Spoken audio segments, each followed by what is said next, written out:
Welcome back, everybody. My name's Steve Trapps. And I'm Andy Hiles, and today we are talking about the most overlooked Scrum Master practices that matter. So, Steve, overlooked practices, what have you got? Oh, there's quite a few that jumped to my mind. How about getting to done? Yeah, I mean, it's absolutely the most important part. Even if you're not doing Scrum, right? This idea of completeness, this idea of you know where you are because you've achieved something that can be delivered to something else, right? And Scrum bundles that kind of term of quality and delivery into what is called definition of done. It's a checklist of quality, of completeness, of things that you will need to do in order to deliver that change. Definitely. And I just want to quote Eric Nyberg from scrum.org. I was on a webcast with him, and he said that the Scrum Master is about helping a team deliver and less about helping a team to be happy. That's important, to be happy at work, but that whole thing about helping a team to deliver. So if you're not getting to a done increment at least once as a Scrum Master, how are you helping them to deliver? So you need that done.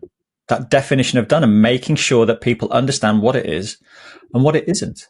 So I got a question. Why is it overlooked? I think maybe because it's almost forgotten about because of the process, the framework, following the events and just going through the done.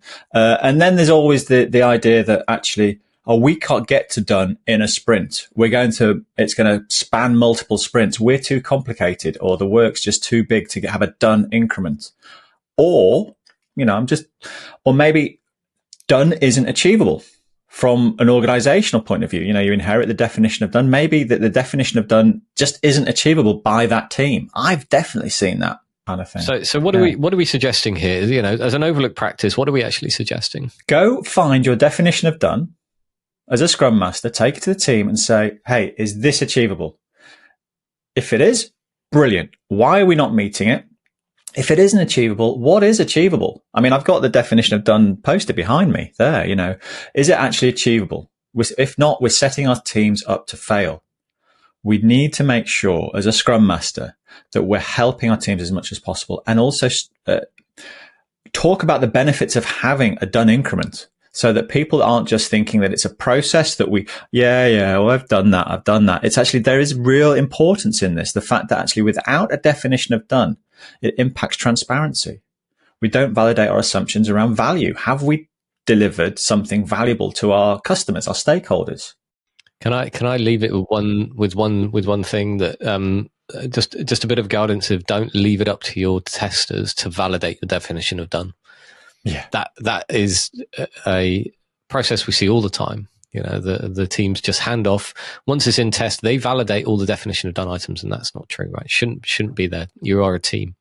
Okay, yeah. So that is done. What other kind of overlooked Scrum Master practices have you got? Focusing on the team. Sorry, not focusing on the team. Not focusing on relationships within the team. Okay. How about you? What about that? Okay.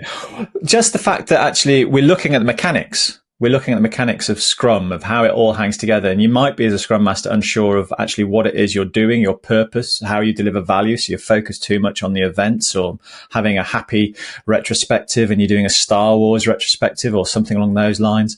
Actually, just think about how that team is working together. The unwritten rules of Dave doesn't talk to Pete because Pete doesn't really like Dave, and all that kind of stuff. How's the team performing? So we talking about team performance here, or the relationships? Because they're two different concepts. Both, because they're interrelated, I think. Because if your team's happy, if the team is working together as a team, I mean, we see it all over with sports teams and things like that. If they're an unhappy team, they're not going to perform. But as a Scrum Master, as a coach, you need to know and get to know your team. Yeah, I think I'd want to kind of separate happiness to performance, right? So you could have a really unhappy team and yet still perform under certain circumstances. So I don't think those two are kind of like correlational. Probably when you say happiness, you mean with regards relationships and understanding the shared goals. That's probably what you mean by happy, right? Can they work together sufficiently enough to achieve to achieve whatever result they're being expected? Yes. In fact, actually, are they professional enough to be working together? Yeah. Yep.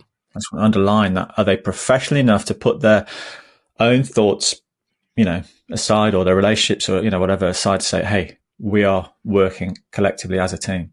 So, yeah. Yeah. Because if they are, however you wanted to judge it, working dysfunctionally, i.e. not building the things, not collaborating, not communicating, not achieving their goals, you could buy them all a house in Barbados and they'd be incredibly happy, right? It's a terrible way of putting it, right? But that's a way of framing it. So I think, yes, I agree. Looking at the relationships within the team is super important. But remember, you're not psychologists, right? Now, while that might seem really interesting and very, very challenging, and kind of, we can go and do some workshops, almost into the kind of like the psychological and therapeutic, insight that you might not have the skills to do, and you might make it worse. So we got time for one more. Have you got one more on the plate? Yes. How about backlog refinement? Focusing on backlog refinement. Overlooked practice or too much looked practice? Ooh, I suppose it depends. But Andy, I'm curious, have you seen it where there's too much?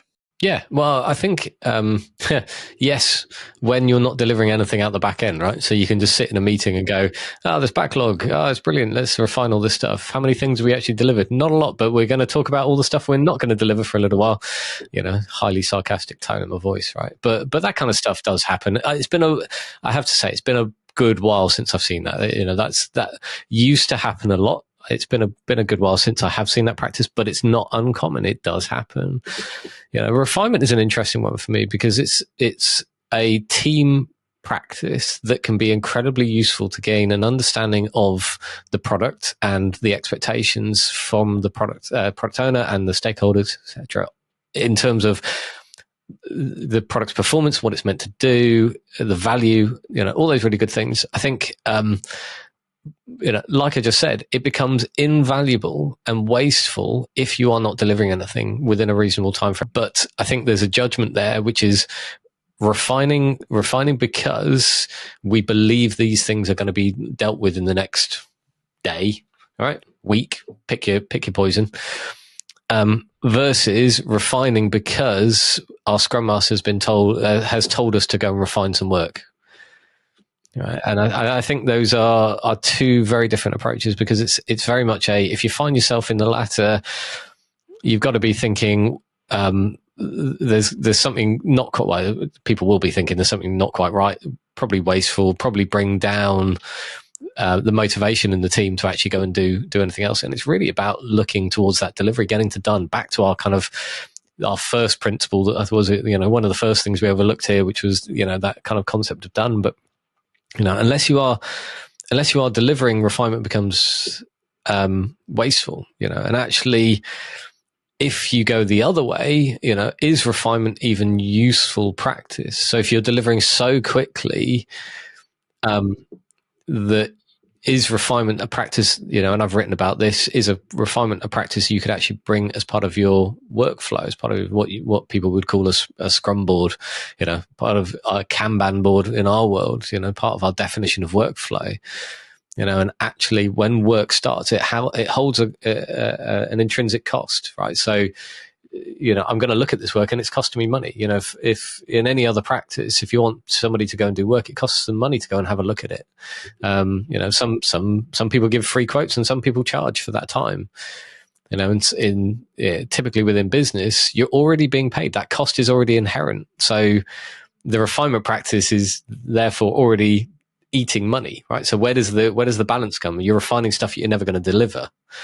So are we saying do refinement but don't do refinement? What's the bottom line is do refinement. It's how you do refinement. Being mindful of refinement can be wasteful. And if you find yourself in a practice where refinement is costing or is seemingly costing you more to go and exercise, or it's becoming just an excuse to go and have a cup of tea, then you might find that as a wasteful practice and think about what you do with it. So Andy, what were the three things we spoke about then? We spoke about done, we spoke about relationships, and then we finally spoke about refinement. Those are our three kind of most overlooked practices for Scrum Masters. So thank you for watching. We would love to hear your thoughts. Have we missed a practice that is overlooked? We probably have.